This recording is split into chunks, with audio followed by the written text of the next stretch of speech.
warahmatullahi wabarakatuh. Perkenalkan, nama saya Anissa Lestari. Saya di sini akan menjelaskan tentang Pancasila.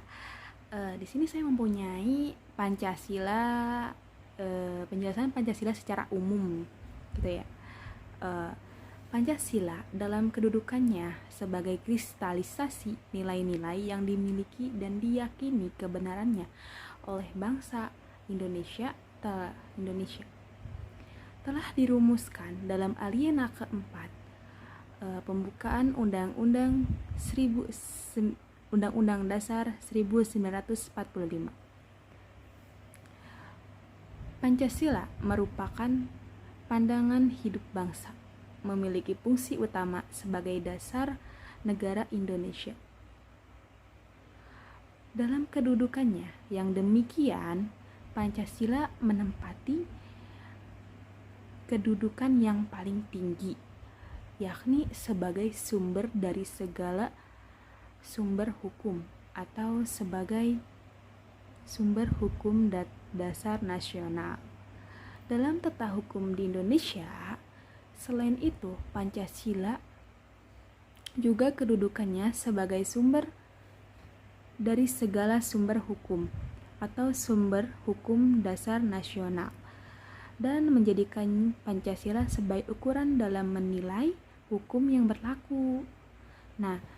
Berlaku di negara Indonesia, dan hukum-hukum yang dibuat dan berlaku di negara Indonesia harus mencerminkan kesadaran dan rasa keadilan yang sesuai dengan nilai-nilai Pancasila. Di sini saya akan mewawancarai teman saya tentang penerapan Pancasila dalam kehidupan sehari-hari. Contohnya seperti dalam Undang-Undang Dasar 1945, seperti itu. Pancasila juga merupakan pandangan hidup bagi seluruh rakyat Indonesia dan sangat penting bagi seluruh masyarakat Indonesia. Pancasila adalah pedoman bagi hidup seluruh rakyat Indonesia. Semua sumber hukum atau sebagai sumber hukum dasar nasional juga, Indonesia sangat bergantung kepada Pancasila. Dalam tata hukum di Indonesia, selain itu Pancasila dalam kedudukannya sebagai sumber dari segala sumber hukum. Dari segala sumber hukum itu seperti kayak segala hukum Indonesia itu berkaitan dengan Pancasila.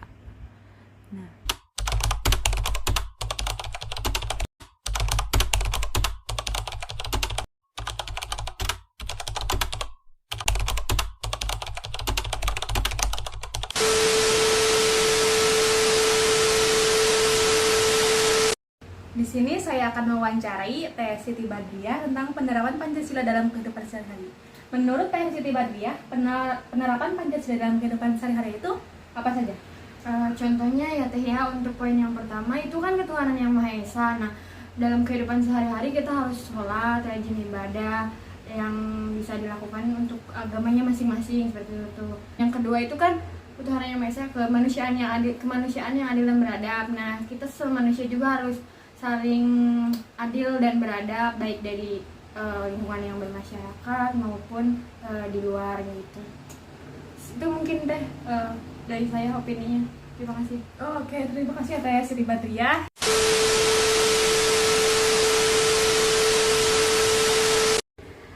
Saya di sini akan mewawancari Teh Nadia tentang penerapan Pancasila dalam kehidupan sehari-hari. Menurut Teh Nadia, penerapan Pancasila dalam kehidupan sehari-hari itu seperti apa saja Teh? Menurut saya, sebagai apa yang disebutkan dalam Pancasila, sila pertama yaitu ketuhanan yang Maha Esa, kita harus bertakwa kepada Tuhan sebagai kepercayaan masing-masing.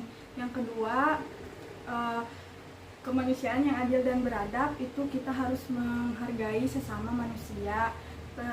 Poin ketiga, persatuan Indonesia, kita harus menghargai persatuan.